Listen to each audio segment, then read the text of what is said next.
जय हिंद प्यारे बच्चों, स्वागत है आपका उत्कृष्ट डिफेंस एकेडमी के इस प्यारे से यूट्यूब चैनल में। तो बच्चों, परिश्रम बैच की इस बेहतरीन सीरीज को आगे बढ़ाते हुए आज हम फिर से कंटिन्यू करेंगे अपने लास्ट 15 इयर्स के फिजिक्स के क्वेश्चंस, जो कि आपके एनडीए के एग्जाम में आए हुए हैं। यानी इससे पहले हमने लास्ट वीडियो में 2015 फर्स्ट पेपर तक के सारे फिजिक्स के क्वेश्चन लगा लिए हैं। यानी हर एक कॉन्सेप्ट जिससे क्वेश्चन आपके एनडीए के एग्जाम में आ सकता है, हम वो कोशिश कर रहे हैं कि इन पेपर की हेल्प से जो प्रीवियस ईयर में क्वेश्चंस आए हुए हैं उनको आपको बताया जाए, सो दैट कि जो आपका एनडीए का अपकमिंग एग्जाम है उसमें आपके जो भी क्वेश्चंस आ रहे हैं फिजिक्स से रिलेटेड वो आप आसानी से वहां पर लगा सकें। तो इसी को कंटिन्यू करते हुए आज हम आपके लिए लेके आए हैं एनडीए सेकंड पेपर 2015 का। तो शुरुआत करते हैं बेटा इस पेपर की। देखिए हमारे पास पेपर है वो एनडीए सेकंड फिजिक्स 2015 है। देखिए पहला क्वेश्चन क्या कह रहा है हमारे पास। A brass ball is tied to a thin wire and swung so as to move uniformly in a horizontal circle. Which one of the following statements in this regard is are true? यानी क्या किया जा रहा है, एक पीतल की गेंद एक पतले तार से बंधी है और उसे इस प्रकार प्रदोलित किया जाता है कि वह एक समान गति से क्षैतिज वृत्त में घूमती है। ठीक है, इस संबंध में निम्नलिखित कथनों में से कौन सा सत्य है या है। क्लियर है। अब देखिए जब आप क्या करेंगे, एक बॉल को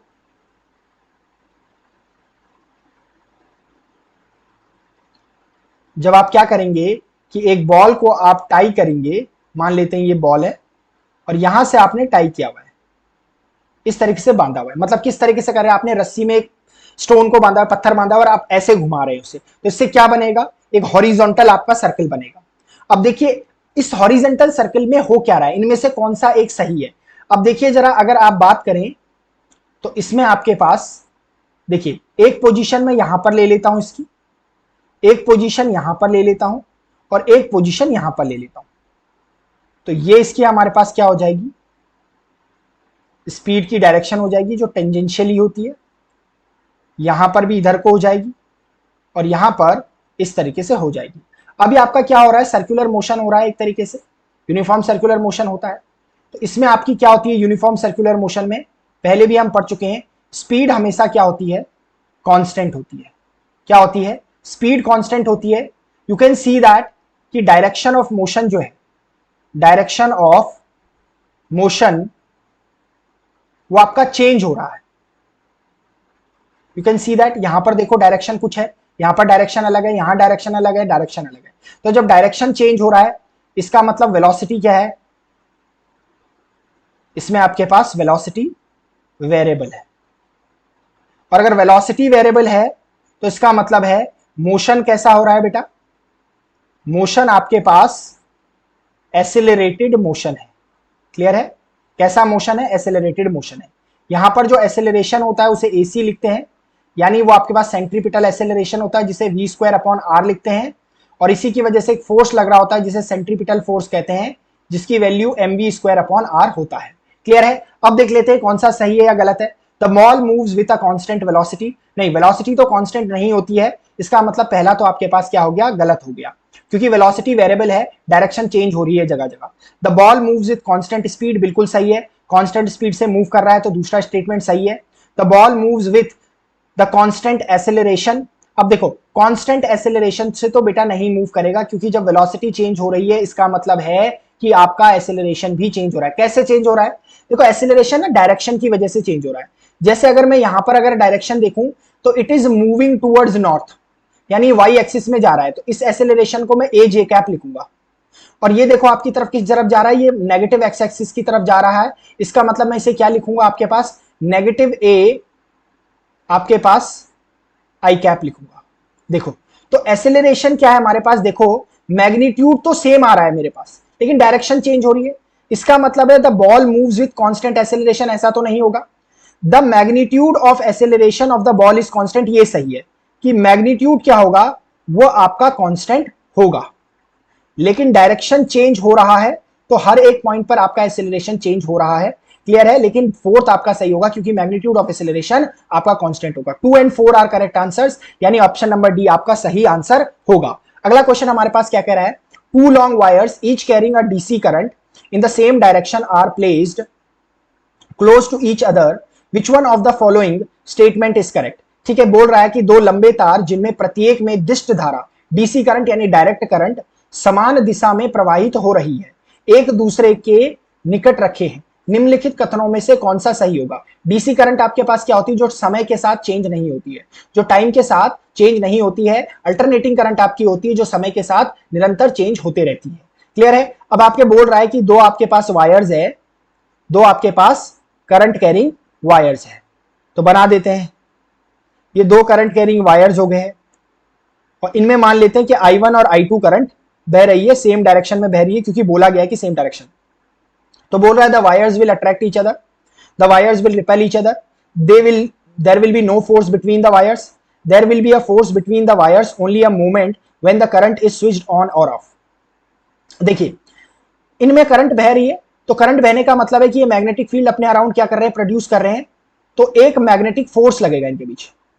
magnetic force per unit length इनके बीच लगेगा और वो फोर्स होगा F is equals to mu naught upon 2 pi I1 I2 upon D, और कभी कभी R से भी रिप्रेजेंट किया जाता है। ये D जो है इन दोनों वायर्स के बीच का सेपरेशन है।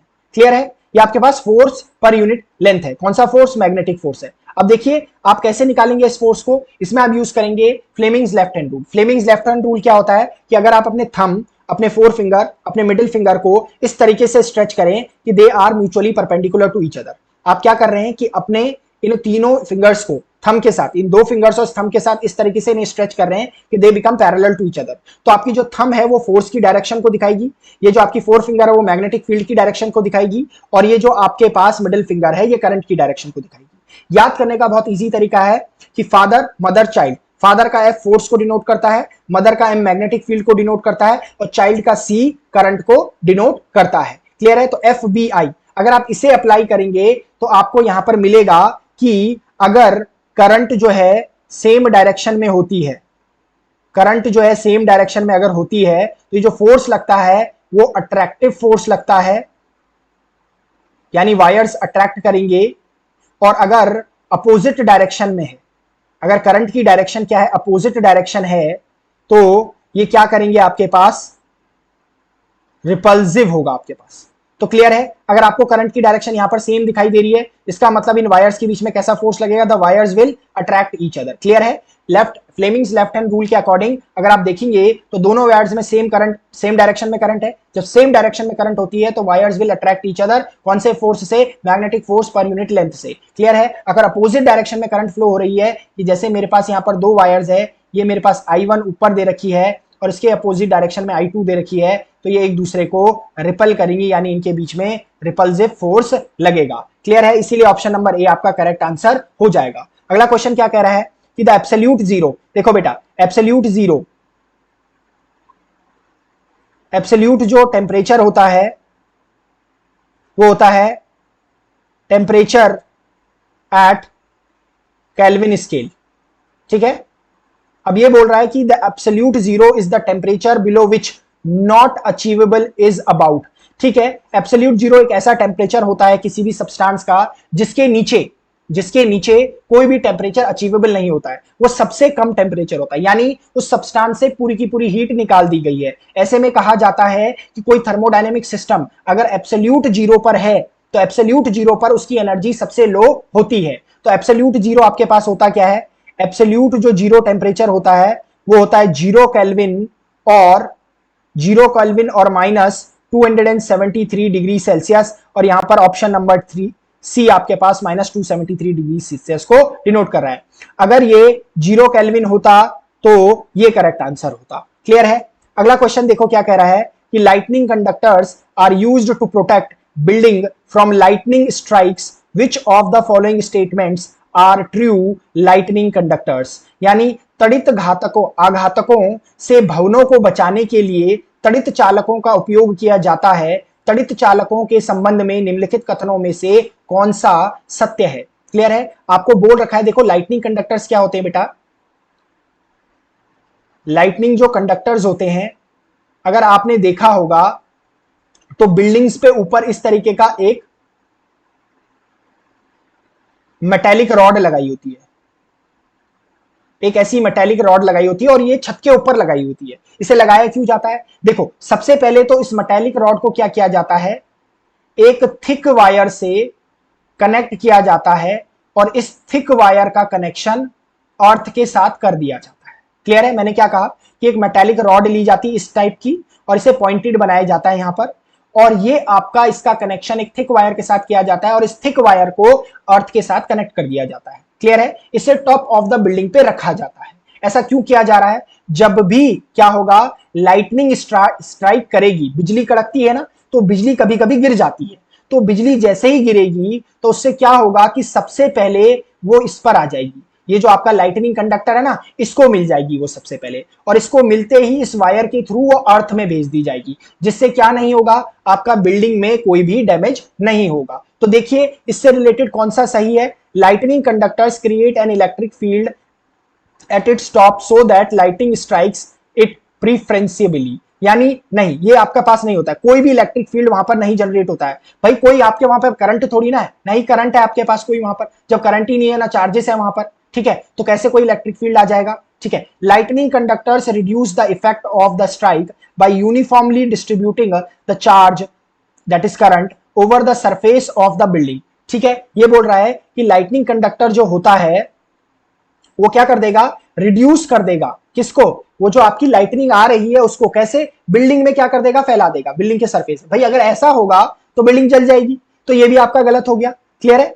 Lightning conductors take all the charge current to deep down the earth, बिल्कुल सही है। भाई हम इस वायर को लगा क्यों रहे हैं इस लाइटनिंग कंडक्टर के साथ, क्योंकि जो भी लाइटनिंग आ रही है वो इस मेटालिक, ये जो मेटालिक रॉड है इसके थ्रू वायर में जा रही है और वायर के थ्रू हमने अर्थ में भेजा हुआ है तो अर्थ में चले जा रही है, जिससे बिल्डिंग लाइटनिंग के इफेक्ट से बच रही है। तो तीसरा आपका क्या हो जाएगा, करेक्ट ऑप्शन हो जाएगा। अगला है lightning conductors must be installed at the place taller than the building, बिल्कुल सही है। मैंने यही तो बताया आपको कि क्या किया जाता है, बिल्डिंग की जो छत है उसके ऊपर, काफी ऊपर किया जाता है उससे, तो आपका 3 और 4 करेक्ट आंसर होगा, तो only 3 and 4 that is B option correct answer होगा। अगला क्वेश्चन है देखिए, the silvering in thermos flask is done to avoid the heat transfer by. अब देखो थर्मस फ्लास्क होता क्या है पहले ही समझ लो। थर्मस फ्लास्क वो आपके पास एक इक्विपमेंट है, जैसे आपके पास मोस्टली के पास आपने देखी होगी मिल्टन की बोतल होती है। अब उसमें क्या होता है कि जैसे ही आप क्या करते हैं कि उसमें गर्म पानी रखते हैं तो वो गर्म रहता है बहुत लंबे समय तक के लिए, और अगर आप ठंडा पानी रखेंगे तो ठंडा ही रहता है। ऐसा हो क्यों रहा है? क्योंकि उसमें इंसुलेशन प्रोवाइड कर दी गई है। इंसुलेशन से हो क्या रहा है, नॉर्मल बॉटल में हीट बाहर आ जाती है, सराउंडिंग के साथ ट्रांसफर हो जाती है, लेकिन उसमें कुछ ऐसा सिस्टम बनाया गया है थर्मस फ्लास्क में कि सो दैट कि इंसुलेशन वहां प्रोवाइड किया गया है, जिसकी वजह से हीट का ट्रांसफर नहीं हो पा रहा है सराउंडिंग में, जिससे कि जो टेम्परेचर उस लिक्विड का जो भी उसके अंदर है वो बना हुआ है। जैसे चाय होती है, उसमें थर्मस में आपके पास चाय होती है, या आपके पास जो बॉटल्स होती है ऐसी थर्मस टाइप की बॉटल्स होती है, उनमें भी सेम यही प्रोसेस होता है। ऐसा क्या हो रहा है वहां? अब देखो सबसे पहले ये समझ लेते हैं, जो कन्वेक्शन और कंडक्शन है इसमें आपके पास मीडियम की जरूरत पड़ती है हीट ट्रांसफर के लिए। किसके लिए? हीट ट्रांसफर के लिए मीडियम की जरूरत पड़ती है, किसमें? कन्वेक्शन और कंडक्शन में। कंडक्शन में क्या होता है, जैसे आपके पास मेटेलिक रॉड है, आप इसे एक तरफ से हीट करेंगे तो हीट यहां तक पहुंच जाएगी। कैसे पहुंच रही है? जिस एंड से हीट हो रहा है उसके पार्टिकल्स को पहले इनिशियली हीट मिल रही है, they start vibrating, they start having that to and fro motion, वो ऑसिलेट करने लगते हैं और हीट को ट्रांसफर करते रहते हैं पार्टिकल टू पार्टिकल और यहां तक पहुंच जाते हैं। बीच में पार्टिकल नहीं होते तो ट्रांसफर कैसे होती? इसका मतलब मीडियम की जरूरत है कंडक्शन के लिए। कन्वेक्शन में क्या होता है, जैसे आप पानी गर्म करते हैं तो सबसे पहले नीचे का पानी गर्म होता है, तो नीचे के जो मॉलिक्यूल्स गर्म हो जाते हैं वो ऊपर आ जाते हैं, ऊपर के थोड़े से ठंडे होते हैं उनकी जगह ले लेते हैं और ये ठंडे वाले नीचे चले जाते हैं, फिर वो गर्म होते हैं ऊपर आ जाते हैं। बेसिकली हीट का ट्रांसफर कैसे हो रहा है? खुद मॉलिक्यूल आ रहा है ऊपर हीट को लेकर। क्लियर है? यानी इसके लिए भी मीडियम की जरूरत है। क्लियर है? क्योंकि मीडियम होगा तभी तो पार्टिकल होगा, तभी तो वो दूसरी जगह जाएगा कन्वेक्शन में। तो बेसिकली कन्वेक्शन और कंडक्शन यानी संवहन और चालन दो ऐसे हीट ट्रांसफर के मीडियम्स है जिसमें मीडियम की जरूरत है। क्लियर है? अब देखिए रेडिएशन में क्या होता है, रेडिएशन में no medium is required. No medium is required. जैसे अगर आपने देखा होगा तो जो सनलाइट आप तक आ रही है वो इलेक्ट्रोमैग्नेटिक रेडिएशन है। वो क्या है? इलेक्ट्रोमैग्नेटिक रेडिएशन है। वो इलेक्ट्रोमैग्नेटिक रेडिएशन कहां से आ रहे हैं? वैक्यूम से आ रहे हैं। सन से कहां से आ रहे हैं? वैक्यूम से, वैक्यूम के थ्रू पास होते हुए आ रहे हैं। तो उनको मीडियम की जरूरत नहीं होती है। बेसिकली जो थर्मस फ्लास्क होता है, थर्मस फ्लास्क में जो अंदर आपके पास दो वॉल्स रखी गई होती हैं और उन वॉल्स के बीच में ये स्पेस छोड़ी हुई होती है जिसमें वैक्यूम क्रिएट कर दिया जाता है। अब वैक्यूम क्रिएट क्यों किया?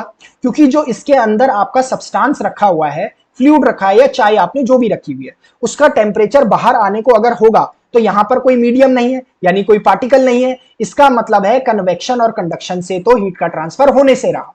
अब बचा रेडिएशन। भाई रेडिएशन से तो हो सकता है क्योंकि रेडिएशन बिना मीडियम के भी ट्रांसफर करता है हीट को, लेकिन उसके लिए क्या कर दिया जाता है? जो अंदर की ये ग्लास की वॉल होती है, it is coated with silvering. इसकी सिल्वरिंग कर दी जाती है, एक ऐसा सब्सटेंस लगा दिया जाता है जिससे हीट अब इस वैक्यूम तक पहुंचेगी नहीं, तो रेडिएशन से भी हीट ट्रांसफर नहीं होता है। तो the silvering in thermos flask is done to avoid the heat transfer by radiation, क्योंकि ये कन्वेक्शन और कंडक्शन को तो रोकने के लिए ये वैकेंट वॉल बना दी गई है। क्लियर है? लेकिन रेडिएशन से बचने के लिए हमने क्या किया? सिल्वरिंग कर दी गई है एक ग्लास वॉल को। क्लियर है? तो आपका कौन सा ऑप्शन सही हो जाएगा? सी ऑप्शन सही हो जाएगा। अगला क्वेश्चन क्या कह रहा है? In case of compound microscope which of the following statement is are correct? The focal length of eyepiece is larger than the focal length of objective. अब देखो बेटा, जो माइक्रोस्कोप होता है ना, माइक्रोस्कोप होता है, उसके जो फोकल लेंथ ऑफ आईपीस होती है, it is always greater then focal length of objective. तो पहला तो सही है आपके पास। क्लियर है? पहला सही है, ऐसा होता है माइक्रोस्कोप में, कंपाउंड माइक्रोस्कोप में। ठीक है। The focal length of eyepiece is smaller than, ये गलत हो जाएगा। The image produced in normal optical microscope is real, बिल्कुल नहीं, रियल तो होती नहीं है प्रोड्यूस। कैसी प्रोड्यूस होती है? जो इमेज प्रोड्यूस होती है माइक्रोस्कोप में वो हमेशा वर्चुअल प्रोड्यूस होती है। क्लियर है? तो अगला ऑप्शन क्या कह रहा है कि the image produced in a normal optical microscope is virtual, बिल्कुल सही है। यानी ऑप्शन 4 आपका करेक्ट होगा, यानी 1 और 4 आपके सही आंसर होंगे। That is option B is your correct answer. अगले क्वेश्चन में चलते हैं। देखिए ये क्या बोल रहा है कि which one of the following is not correct, इनमें से कौन सा सही नहीं है। देख लेते हैं। The radius of curvature of concave mirror is twice the focal length. भाई रेडियस ऑफ कर्वेचर चाहे कॉन्केव ही की हो या कॉन्वेक्स की हो, वो फोकल लेंथ की ट्वाइस ही होती है। ये रिलेशन हमने पढ़ा हुआ है, तो पहला तो आपका सही हो गया। अगला है power of convex lens is negative. अच्छा, पावर के लिए फॉर्मूला क्या होता है एक बार देख लेते हैं। पावर का फॉर्मूला होता है 1/f और ये f मीटर में होता है। क्लियर है? यानी पावर जो है रेसिप्रोकल ऑफ फोकल लेंथ होता है। जो फोकल लेंथ का साइन होगा वही पावर का साइन होगा। अब जब मैं कॉन्वेक्स की बात करता हूं बेटा, कॉन्वेक्स में जो फोकल लेंथ होती है वो पॉजिटिव होती है। इसका मतलब पावर को भी क्या होना चाहिए? पॉजिटिव होना चाहिए। जो कॉन्केव लेंस होता है, कॉन्केव लेंस में आप देखोगे जरा, लेफ्ट हैंड साइड आपका फोकस बनता है, तो इसका एफ जो होता है वो नेगेटिव होता है। इसका मतलब है पावर भी जो कॉन्केव का होगा वो नेगेटिव होगा। क्या दूसरे स्टेटमेंट में ये बात कही गई है? Power of convex lens is negative, बिल्कुल गलत बात है। Power of concave lens positive, convex lens positive होती है। तो क्या होगा आपका? ये स्टेटमेंट गलत हो जाएगा। अगला क्वेश्चन है the radius of curvature of plane mirror is infinity, बिल्कुल सही है। जो प्लेन मिरर होता है उसकी रेडियस ऑफ कर्वेचर इन्फिनिटी होती है और उसकी फोकल लेंथ भी इन्फिनिटी ही होती है। तो सी भी करेक्ट है।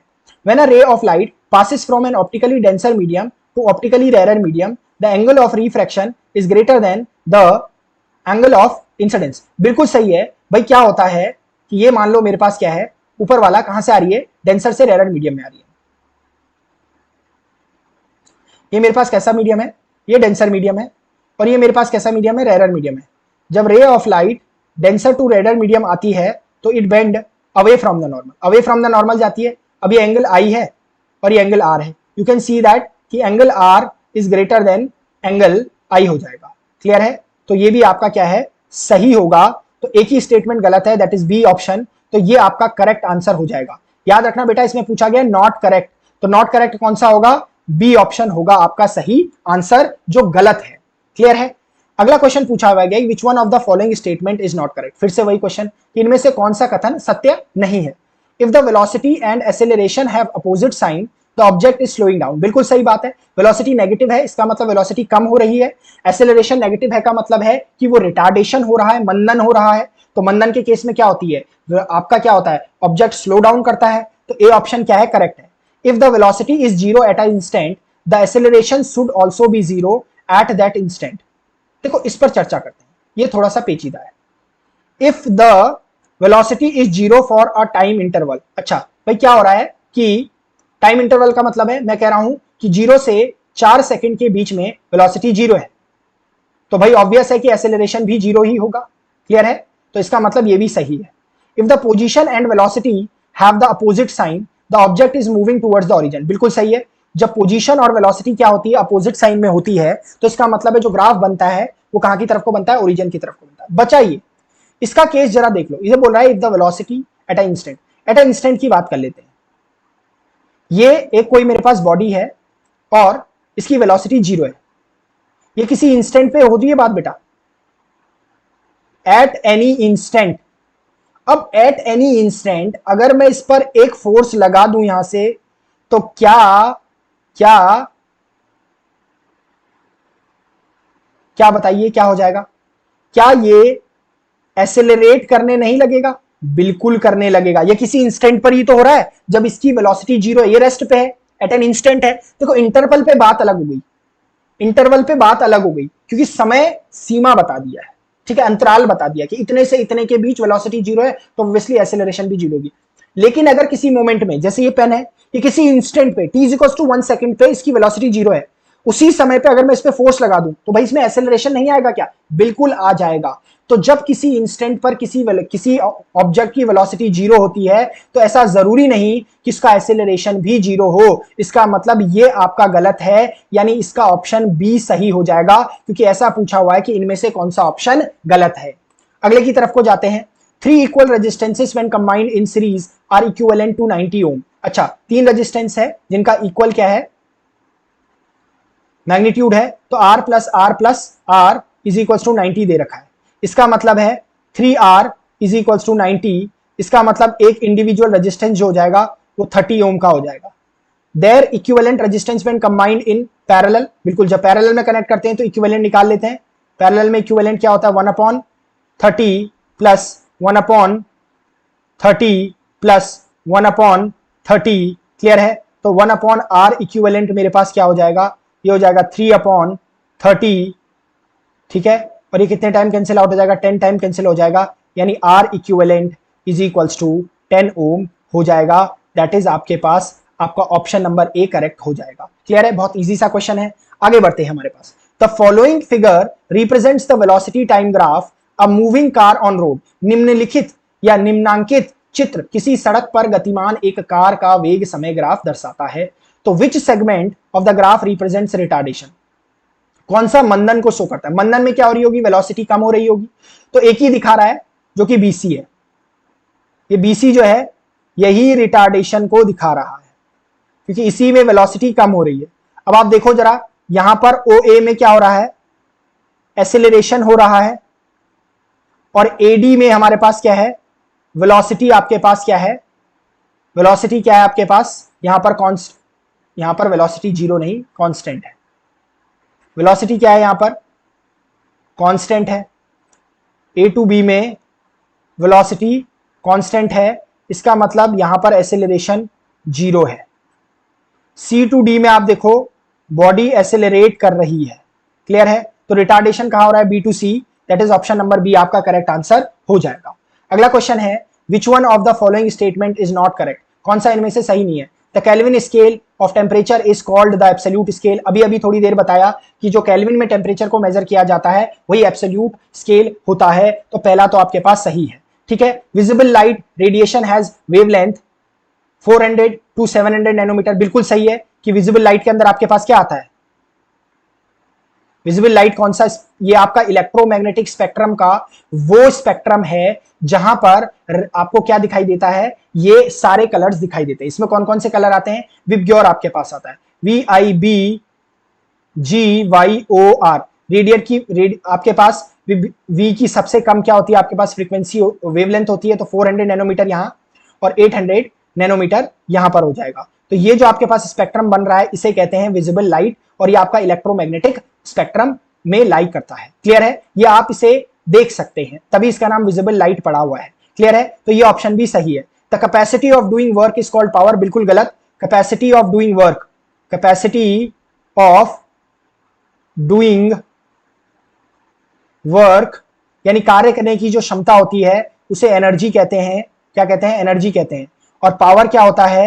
रेट ऑफ वर्क डन, यानी कार्य करने की दर को क्या कहते हैं? पावर कहते हैं। तो इसका मतलब है ये ऑप्शन आपका गलत हो गया। The wavelength of gamma ray is less than the X ray. अगर आप देखो तो गामा रे और एक्सरे क्या है आपके पास? इलेक्ट्रोमैग्नेटिक वेव्स है। इलेक्ट्रोमैग्नेटिक वेव्स आपके पास स्पेक्ट्रम कैसा होता है? इसमें आपके पास एक होती है गामा रेस, एक होती है आपके पास एक्स रेस, ठीक है। इसके बाद आपके पास होती है यूवी रेस, इसके बाद आपके पास होती है विजिबल लाइट, इसके बाद आपके पास होती है इंफ्रारेड, इसके बाद आपके पास होती है माइक्रोवेव, और माइक्रोवेव के पास आपके पास होती है, अगर देखोगे तो माइक्रोवेव के पास आपके पास होती है रेडियो वेव। और इस डायरेक्शन में अगर आप जाओगे, इस डायरेक्शन में जो वेवलेंथ है इट इंक्रीजेस। क्लियर है, इस डायरेक्शन में वेवलेंथ इंक्रीज करती है। अब आप देखो सबसे पहले क्या आ रहा है? गामा रे आ रहा है, फिर एक्सरे आ रहा है। ये क्या बोल रहा है? The wavelength of gamma ray is less than the X ray. बिल्कुल सही है कि गामा रे की जो वेवलेंथ है वो एक्सरे से कम ही दिखाई दे रही है, तो इसका मतलब डी भी सही है। तो कौन सा आपका गलत ऑप्शन है? ऑप्शन नंबर सी, क्योंकि कार्य करने की क्षमता को हम ऊर्जा कहते हैं, पावर नहीं कहते हैं, शक्ति नहीं कहते हैं। शक्ति को हम कहते हैं कार्य करने की दर। ठीक है, अगला क्वेश्चन है, a man sitting in a train which is moving with a velocity of 60 km per hour. His speed with respect to train is. अच्छा, इसमें पूछा हुआ है कि एक व्यक्ति जो है एक ट्रेन में बैठा हुआ है। क्लियर है, पूछा हुआ है, बहुत सिंपल सा क्वेश्चन है। एक व्यक्ति जो है ट्रेन में बैठा हुआ है और वो ट्रेन जो है 60 किलोमीटर प्रति घंटे की स्पीड से चल रही है। क्लियर है, अब पूछा गया है कि इस व्यक्ति की स्पीड क्या होगी विथ रिस्पेक्ट टू ट्रेन, क्या होगी उस ट्रेन के रिस्पेक्ट में व्यक्ति की स्पीड क्या होगी। तो अगर आपको यह लग रहा है कि 60 किलोमीटर पर आ रही होगी तो आप बिल्कुल गलत है, बिल्कुल आप गलत है। क्यों? उसकी स्पीड पूछी गई है किसके कंपैरिजन में? ट्रेन के कंपैरिजन में।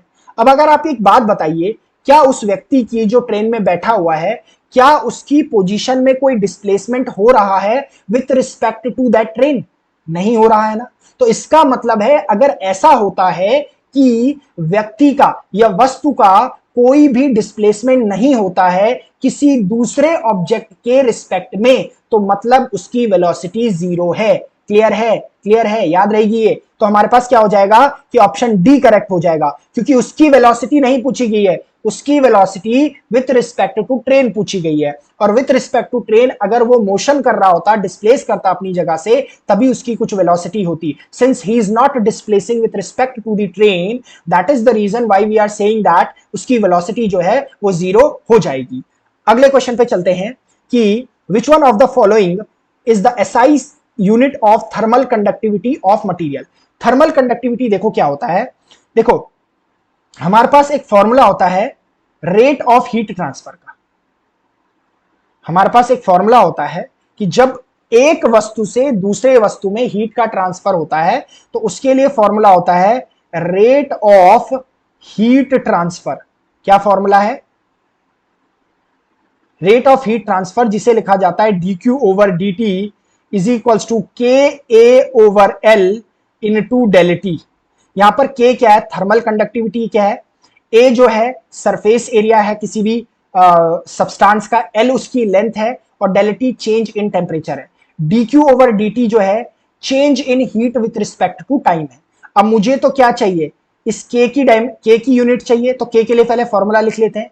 ये हो जाएगा dq ओवर dt, ये चला जाएगा ऊपर इंटू एल, ठीक है, और a और डेल टी नीचे आ जाएंगे। अब जरा देखेंगे हमारे पास कि k की यूनिट क्या हो जाएगी। dq हीट है तो जूल हो जाएगी यूनिट, नीचे टाइम है तो s सेकंड हो जाएगा, ऊपर हमारे पास लेंथ है तो मीटर हो जाएगा, नीचे एरिया है तो मीटर स्क्वायर हो जाएगा, और टेम्परेचर है नीचे तो केल्विन हो जाएगा। अब इसकी यूनिट अगर हम देखें तो ये आ जाएगा जूल पर सेकेंड, और एक m नीचे रह जाएगा, पर मीटर पर केल्विन। कहीं ऐसा आ रहा है? जूल पर सेकंड पर मीटर, लेकिन केल्विन आ रहा है, तो इसका मतलब है कि चेंज करना है कुछ। अब देखो, जूल पर सेकंड जो होता है वो आपके पास क्या होता है, पावर की यूनिट होती है, जिसे हम लिखते हैं वॉट, और इसे डब्ल्यू से रिप्रेजेंट करते हैं। इसका मतलब जूल पर सेकंड को मैं लिख सकता हूं what per metre per kelvin, that is option A is your correct answer. Clear है? आगे चलते हैं कि which one of the following statement is not correct, इनमें से कौन सा एक सही नहीं है। Conduction can occur easily in solids, less easily in liquids, but hardly at all in gases. Heat energy is carried by moving particles in convention current. ठीक है, हीट एनर्जी जो कैरी की जाती है मूविंग पार्टिकल से की जाती है, बिल्कुल सही है। Heat energy is carried bye electromagnetic waves in radiation, बिल्कुल सही है। हीट जब आती है तो उसमें इलेक्ट्रोमैग्नेटिक वेव ही होती है। The temperature at which A solid changes into a liquid is called a boiling point. अच्छा, क्या हो रहा है कि सॉलिड जो है वो लिक्विड में चेंज होता है, तो क्या इसे बॉइलिंग पॉइंट बोलते हैं क्या? इसे भैया मेल्टिंग पॉइंट बोलते हैं, मेल्टिंग पॉइंट बोलते हैं, बॉइलिंग पॉइंट नहीं बोलते हैं।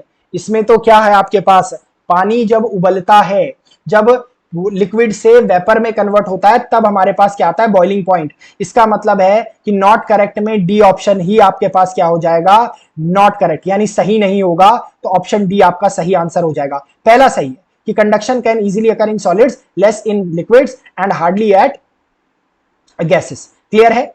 तो हमारे पास क्या है कि जो ऑप्शन डी है वो आपके पास इनकरेक्ट है, बिकॉज वहां पर सॉलिड से जब लिक्विड फेज में जा रहा है कोई भी सब्सटेंस, तो उसे बोला गया कि वो बॉइलिंग पॉइंट पे हो रहा है, नहीं वो मेल्टिंग पॉइंट पे हो रहा है। क्लियर है? अगला क्वेश्चन है कि which of the following are properties of an electron. Electron की प्रॉपर्टीज बतानी है कि कौन सी इसमें से है। Electron is constituent of cathode ray, बिल्कुल सही है। जो कैथोड रे होती है ना बेटा, कैथोड रे होती है, इसे कहा जाता है कि this is stream of electrons, यानी ये इलेक्ट्रॉन्स की धारा है, तो ये तो सही है, बिल्कुल सही प्रॉपर्टी है। इलेक्ट्रॉन इज नेगेटिवली चार्ज, बिल्कुल सही है। इलेक्ट्रॉन नेगेटिवली चार्ज होता है और उस पर जो चार्ज होता है -1.6 इंटू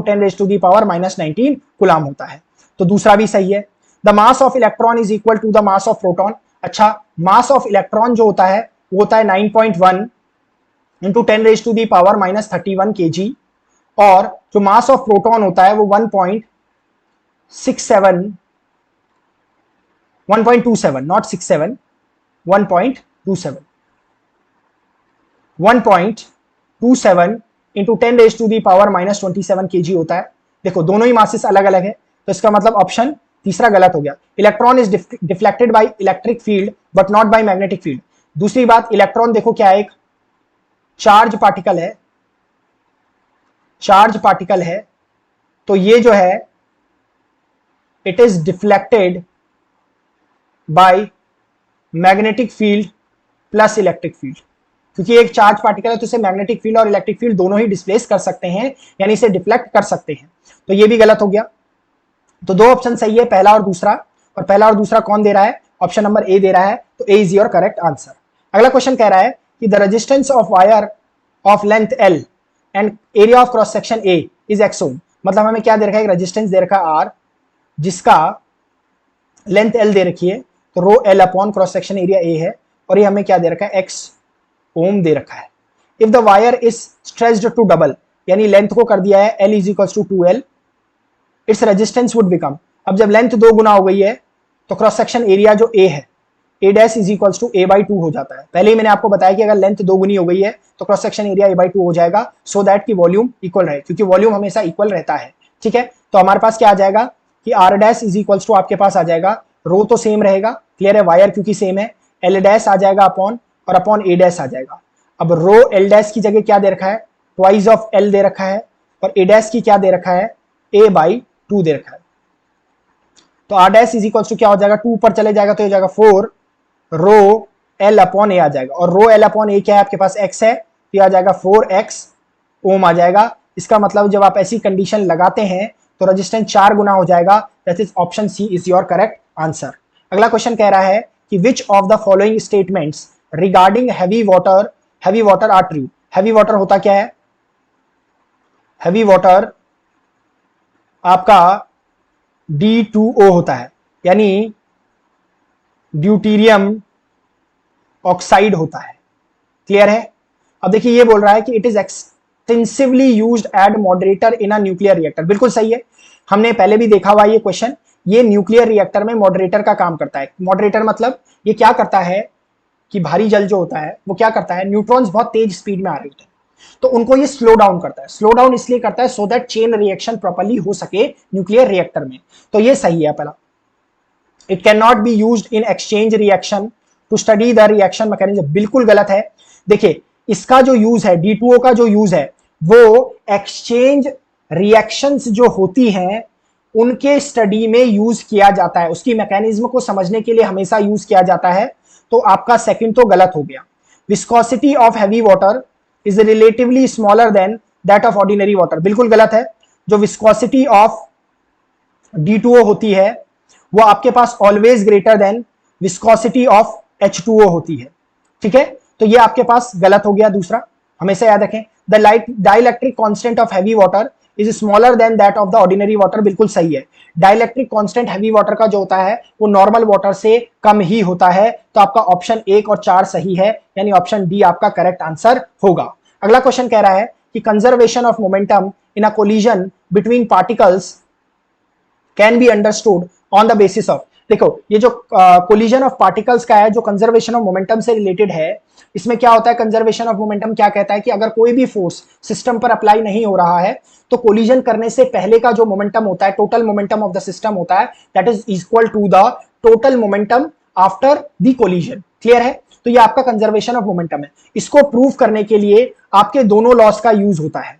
पहला आपके पास जो है Newton's second law of motion का यूज होता है, जो आपके पास क्या है, F is equals to dp over dt is equals to m dv over dt है। ठीक है, सेकंड लॉ। और जो आपके पास दूसरा है Newton's third law of motion, वो है FAB is equals to minus of FBA, यानी every action has an equal and opposite reaction. दोनों का यूज किया जाता है कंजर्वेशन ऑफ लीनियर मोमेंटम को समझाने के लिए। तो सी ऑप्शन सही हो जाएगा कि both Newton second law of motion and third law of motion. ये आप देख लोगे कि क्लास 9th में भी आपका यही कंसेप्ट है और वहां पर दोनों लॉस का यूज करते हुए कंजर्व ऑफ लीनियर मोमेंटम को समझाया गया है। अगला क्वेश्चन हमारे पास क्या है कि two forces, one of 3 newton and another of 4 newton are applied on a standard 1 kg body. तो आपको मास कितना दे रखा है, 1 kg दे रखा है on a horizontal and frictionless surface, friction 0 करा हुआ है, simultaneously along x axis and y axis. तो आपके फोर्सेस एक एक्स एक्सिस के अलोंग लग रहा है, एक वाई एक्सिस के अलोंग। तो अगर मैं फोर्स को निकालूंगा, वेक्टर क्वांटिटी है, ये 3 न्यूटन का एक्स एक्सिस के अलोंग लग रहा है तो 3 आई कैप हो जाएगा, प्लस एक आपके पास क्या हो जाएगा, 4 जे कैप हो जाएगा। ठीक है, आपको क्या निकालना है, एसेलरेशन निकालना है क्या? बिल्कुल एसेलरेशन निकालना है। तो मैग्नीट्यूड ऑफ फोर्स पहले निकाल देते हैं। ये एफ कैसे निकल जाएगा, अंडर रूट ऑफ 3 का स्क्वायर प्लस 4 का स्क्वायर, ये आपके पास आ जाएगा अंडर रूट ऑफ 9 प्लस 16, ये आ जाएगा आपके पास अंडर रूट ऑफ 25। इसका मतलब ये आपके पास 5 न्यूटन हो गया फोर्स। अब हमारे पास F is equals to m a होता है, तो A इज इक्वल्स टू हमारे पास F अपॉन एम हो जाएगा। F कितना दे रखा है, 5 न्यूटन दे रखा है, M कितना दे रखा है, 1 दे रखा है। इसका मतलब है 5 मीटर पर सेकेंड स्क्वायर एसेलरेशन हो जाएगा। That is option C is your correct answer. अगले क्वेश्चन में चलते हैं कि magnetic meridian is a imaginary. Magnetic meridian होती क्या है, अगर आपके पास ये अर्थ है, इस अर्थ का जो एक्सिस है जिसके अबाउट ये रोटेट करता है, इसी के आपका नॉर्थ और साउथ होता है। इसी में अगर आप एक प्लेन कंसीडर कर लो, एक वर्टिकल प्लेन कंसीडर कर लो, तो इसी प्लेन को आपके पास क्या कहते हैं, मैग्नेटिक मेरिडियन कहते हैं। It is always along the north south direction. ठीक है, तो आपका कौन सा ऑप्शन हो जाएगा, magnetic meridian is a imaginary line along north south, point vertical plane, horizontal plane. तो एक वर्टिकल प्लेन होता है, ऑलवेज रिमेंबर दैट कि आपके पास क्या है, इमेजिनरी है, एक इमेजिनरी वर्टिकल प्लेन होता है आपके पास। क्लियर है? तो ऑप्शन सी आपका करेक्ट आंसर हो जाएगा। अगला क्वेश्चन है कि SI unit of force newton is given where small m stands for metre and s stands for second. तो 1 न्यूटन आपके पास देखोगे तो ये फोर्स होता है आपके पास। फोर्स क्या होता है आपके पास? F is equals to ma होता है। तो देखोगे जरा 1 न्यूटन, ये मास की जो यूनिट होती है वो kg होती है, और ये एक्सेलरेशन है, एक्सेलरेशन की जो यूनिट हो जाएगी मीटर पर सेकंड स्क्वायर हो जाएगी। तो कौन सा ऑप्शन सही हो जाएगा? Option number B, 1 newton is equals to 1 kg metre per second square. अगला ऑप्शन दे रखा है the acceleration due to gravity small g for object और on or near the surface of the earth is related to universal gravitational constant capital GS। अच्छा, G and capital G का हमें क्या लिखना है? एक रिलेशन लिखना है। क्या लिखना है? एक रिलेशन लिखना है। हमें पता है कि किसी भी बॉडी का जो वेट होता है, जैसे मेरे पास क्या है, ये अर्थ सरफेस है जिसका मास m है, ये कोई मेरे पास एक ऑब्जेक्ट है जिसका मास स्मॉल m है, ये इसकी तरफ को जब आती है तो इस पर एक फोर्स लगता है F is equals to mg, और दूसरा हम कहते हैं कि इनके बीच में जो फोर्स लगता है वो F is equals to capital G capital M small m over r square लगता है। अब ये दोनों ही फोर्स इक्वल है, तो मैं mg इज इक्वल्स टू क्या रख दूंगा? Capital G capital M small m over r square रख दूंगा। स्मॉल m से स्मॉल m कैंसिल आउट हो जाएगा, और small g is equals to capital G capital M over capital R square हो गए। यानी यही आपका क्या है? Relation between small g and capital G है। That is your option number B is your correct answer. अगला क्वेश्चन हमारे पास है, देखिए कि the loudness of sound is related to. देखो फ्रीक्वेंसी जो बेटा होती है वो पिच से रिलेटेड होती है, एम्पलीट्यूड जो होता है वो लाउडनेस से रिलेटेड होती है। तो पूछा गया कि loudness of sound is related to amplitude. बिल्कुल सही है कि लाउडनेस जो होती है वो लाउडनेस से रिलेटेड होती है और फ्रीक्वेंसी पिच से रिलेटेड होती है। क्लियर है? अब देखिए जरा कि X rays are electromagnetic radiations whose wavelength is. जो एक्सरे होती है ना, उसका जो आपके पास रेंज होता है वो 10 raise to the power -11 to 10 raise to the power -8 होता है। किसका? वेवलेंथ का। क्लियर है? मीटर में। तो आप देख रहे होगे इसके बीच में कौन लाई कर रहा है? डी ऑप्शन लाई कर रहा है। तो 10 raise to the power -10 metre जो होगी वो एक्सरे की आपके पास वेवलेंथ हो जाएगी। अगला क्वेश्चन आपके पास क्या है कि which of the following statement is correct. कौन सा इसमें से कथन सत्य है? The image formed by a concave mirror for an object lying at infinity is at the principal focus highly diminished real and inverted। पहला ही सही निकल गया। अगर आप देखोगे और एक कॉन्केव मिरर बनाओगे और ये इसका प्रिंसिपल एक्सिस हो गया, अगर रे ऑफ लाइट इंफिनिटी से आ रही है, ये इंफिनिटी से आ रही है, ये रे ऑफ लाइट आई, ये इंफिनिटी से आई है, रे ऑफ लाइट आई, after refraction they always meet at principal focus. और देखो जरा आप, ये F है और जो फोकस पर बन रही है, जो इमेज बन रही है वो आपके पास कैसी है? पॉइंट साइज है। पॉइंट साइज यानी आपके पास डिमिनिश्ड बन रही है। ठीक है? दूसरा कैसी बन रही है? रियल बन रही है, because light rays are actually meeting at F। जब रियल में मीट करती है, असल में मीट करती है रेज ऑफ लाइट, तो हमेशा इमेज कैसी बनती है? रियल बनती है। और जब रियल बनती है तो इट मींस दैट इनवर्टेड बनती है। और ये पहले ऑप्शन में दिया हुआ है कि इमेज कैसी बन रही है? प्रिंसिपल फोकस पर बन रही है, हाईली डिमिनिश्ड बन रही है और रियल बन रही है। अगर आपने इमेज फॉर्मेशन देखा होगा क्लास 10th में या 12th में भी, तो कॉन्केव का ये सबसे पहला केस है कि जब अनंत से प्रकाश की किरणें आती है। तो ऑप्शन नंबर ए आपका करेक्ट आंसर हो जाएगा। यह आपका आज का लास्ट का question, which one of the following statement is not correct. इनमें से कौन सा करेक्ट नहीं है? Steady flow of liquid. Steady flow क्या होता है बेटा? देखो, अगर मेरे पास कोई ये पाइप है और इसमें जो आपका फ्लो है वो इस तरीके से है, ये आपके पास क्या है? मैं ये लिक्विड की स्ट्रीम बना रहा हूं। अब देखो जरा, जो पार्टिकल इस पाथ को फॉलो करेगा ना, वो यहां पर भी आएगा, यहां पर भी होगा, यहां पर आएगा, मतलब इसी पाथ को फॉलो करता हुआ आगे जाएगा। अगले वाले के लिए भी यही कंडीशन होती है। दूसरा, यहां पर इसकी वेलोसिटी मान लो v1 है, यहां पर इसकी वेलोसिटी v2 है, लेकिन इस पार्टिकल की वेलोसिटी इस पॉइंट पर पहले v1 ही थी। इस पार्टिकल की इस पॉइंट पर जाते ही वेलोसिटी क्या हो जाएगी? v2 हो जाएगी। अगले वाले की अगर देखूं मैं v3 है, अगले वाले की देखो V4 है, तो वो जिस पहले पॉइंट से आ रहा है बेटा, उस पॉइंट पर उसकी वेलोसिटी उतनी थी जितनी अभी वाले पॉइंट की है, और जो अभी उस पर पॉइंट है जब वो आगे जाएगा जिस पॉइंट पर, उसकी वेलोसिटी उतनी ही हो जाएगी। जैसे जो मेरे पास, अगर मैं इनके पॉइंट डाल दूं आपके पास, अगर मैं इनके पॉइंट डाल दूं कि ये पॉइंट मेरे पास A है, ये पॉइंट B है, ये पॉइंट C है, तो देखो अभी जो A पर वेलोसिटी दिख रही है V1, ये B पर जाते ही क्या हो जाएगी, V2 हो जाएगी, और जो B पर V2 है वो A पर जब थी तो वो V1 थी। इसका मतलब है कि जो पीछे का पार्टिकल आ रहा है वो उसी वेलोसिटी से आ रहा है जो पहले आगे चला गया है, और ये जो आएगा अब आगे उसकी वेलोसिटी उतनी होगी जो आगे है उसके बराबर। क्लियर है? तो आपका देखो क्या कह रहा है कि streamline flow of liquid, the velocity of the liquid particles reaching at a particular point is the same at all points. बिल्कुल सही है, सारे पॉइंट्स पर सेम है velocity. Steady flow is always streamline flow. Very clear, streamline flow ही बोलते हैं। देखो एक स्ट्रीम की तरह फ्लो हो रहा है, इसे क्या बोलते हैं, streamline flow, stream line flow बोलते हैं। ठीक है, पार्टिकल एक के पीछे एक चलता है, इसे स्ट्रीमलाइन फ्लो बोलता है, सेम वेलोसिटी के साथ। In steady flow each particle may not follow the same path as taken by the previous particle passing through that point. बिल्कुल गलत है, बिल्कुल गलत है। अभी मैंने बताया कि हर एक पार्टिकल उसी पाथ को फॉलो करता हुआ आगे जाता है स्टडी फ्लो में। क्लियर है?